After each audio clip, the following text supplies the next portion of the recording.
सगळ्यात घाण जी गोष्ट मला आत्ता इथे हम्पीमध्ये येऊन वाटते ती म्हणजे एकतर इकडे कुठेच जसं आपल्याकडे प्रत्येकाचे बोर्ड लावलेले असतात इन्फॉर्मेशनचं, तसं काहीच नाही आहे इथे.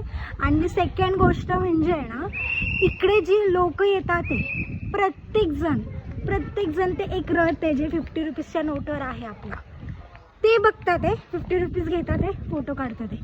त्याच्या मागचं हिस्ट्री काय आहे, ह्याची हम्पीची हिस्ट्री काय आहे, कृष्णदेवराय जे होते विजयनगरची हिस्ट्री काय आहे, ते विठ्ठल मंदिरचं हिस्ट्री काय आहे, कुठल्या फाईटमध्ये ते जे मंदिर आहे ते आधी ज्या भांडणं झाली तर आपलं जे मंदिर आहे ते कसं नष्ट केलं, म्हणजे लोकांना ते काहीच पडलेलं नाही आहे.